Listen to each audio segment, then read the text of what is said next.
To so pa že številke, ki so za nas ne samo sprejemljive, ampak dostopne. Zdaj pa tako, da noter rekli smo atmosferci, sem na Dansko prišli voziti samo ene take nedostopne avtomobile s ceno 100 jurjev plus.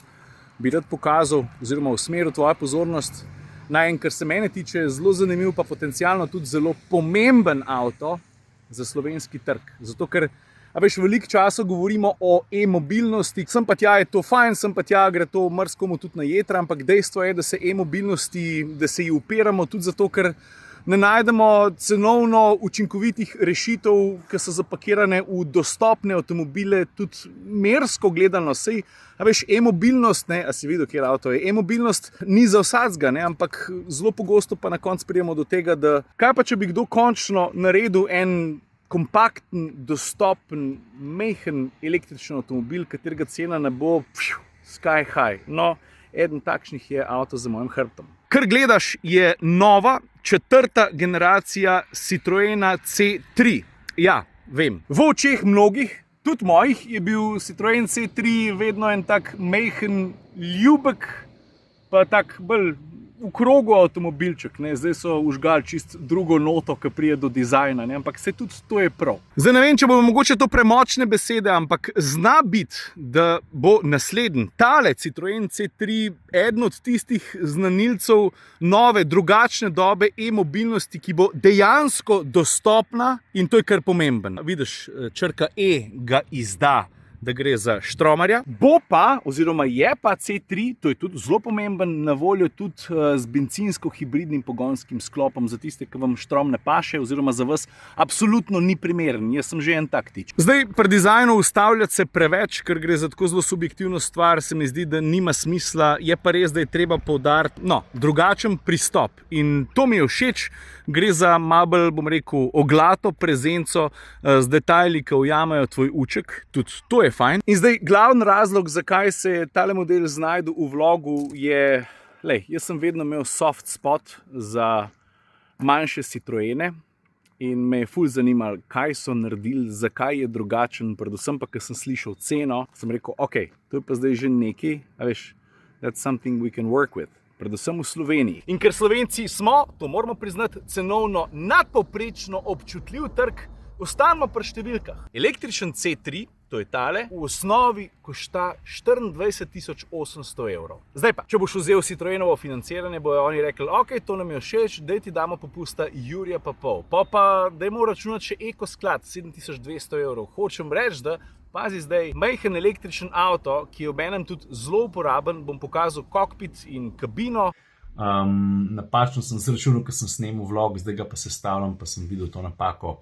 To se pravi, ko vse skupaj seštejemo, oziroma, odštejemo, pridemo na dobrih 16 jurjev. To so pa že številke, ki so za nas ne samo sprejemljive, ampak dostopne. Plus, in to je velika stvar, navaden C3, to se pravi, ne govorimo o električni izvedenki, tam pa govorimo o osnovni ceni, Madonna, ne vem, če upam reči, da nam kaj narobe rekel, ampak 15.000 evrov. In zato lahko Citroenu ponudim nič drugega kot eno ogromno pohvalo.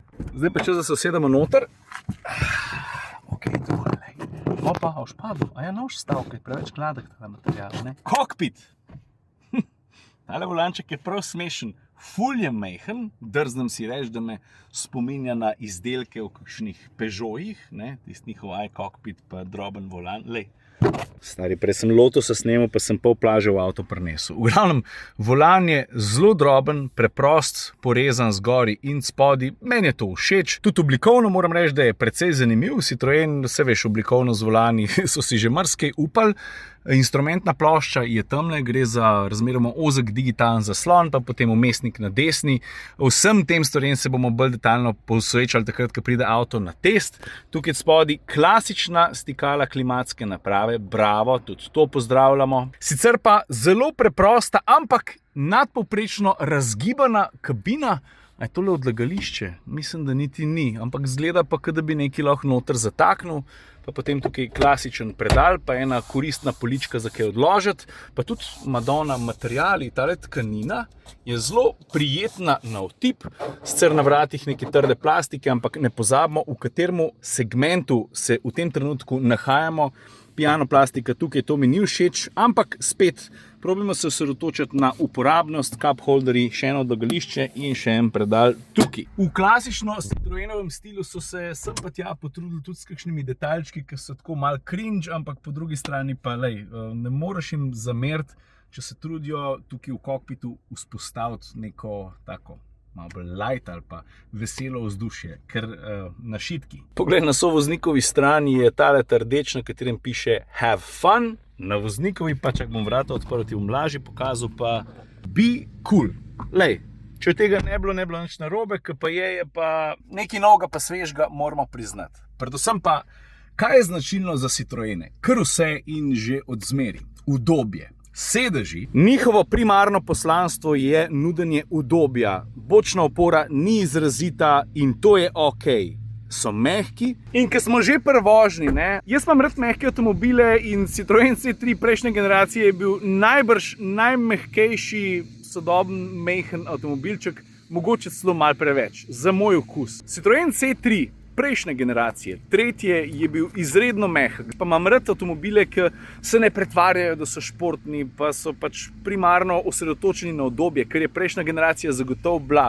No, pri tej pa se mi zdi, da so omejili eno ključno napako ali pa pomanjkljivost, ker prejšnja generacija, ki si zavrl oziroma zabremzil, se je karoserija nagibala naprej nazaj čist preveč in to mi ful ni bilo všeč. Ker to, da se gunca malo levo, desno v vinkih, a veš, če se ti počas po mestu vozaš, je to, mislim, ni tako moteče. Naprej, nazaj, tole zibanje je bilo pa No, pa prvih nekaj 10 kilometrih tukaj na Danskem moram priznati, da je Citroen pristopil drugače. Še vedno je C3 ful udoben pa mehek avto, ampak tokrat na drugačen, malo bolj kontroliran način in to je bonus. Mislim, to sem da čisto narobe rekel, to ni noben bonus, to je pač dobrodošlo je, da so malo porihtali podvozje, ker pač so ga morali.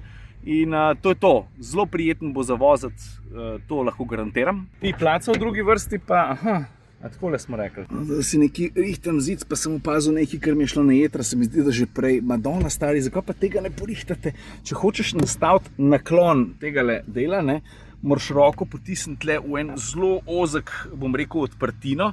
Malo me že moti tudi zato, ker imam uro, pa pol praskaš, pa si hvaležen temu, da imaš ono safirno steklo, ampak veš, kaj hočem reči, to je malo štorast, premalo placa je kle. Zakaj sem si rihtal sedež na svoj vozniški položaj, zato da preverim, koliko je prostora v drugi vrsti.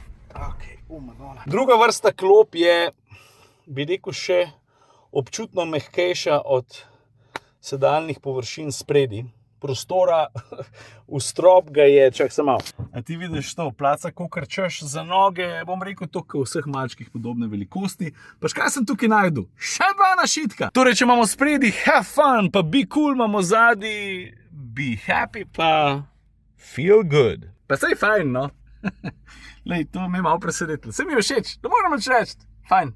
Drugač pa tale svetlo-temna kombinacija, koliko bo prijazna na otroške ročice, ki veš kam oni brišejo, ali takole, ali pa kaj ne smejo šlatati. White color. Jeben ti stari. A ško pa je, To je pa res. Dobro se bojo tukaj bolj mulčki vozili, ker vstopati pa izstopati semle noter je pa malo pain in the ass. Ok, kaj pa kufer, stari?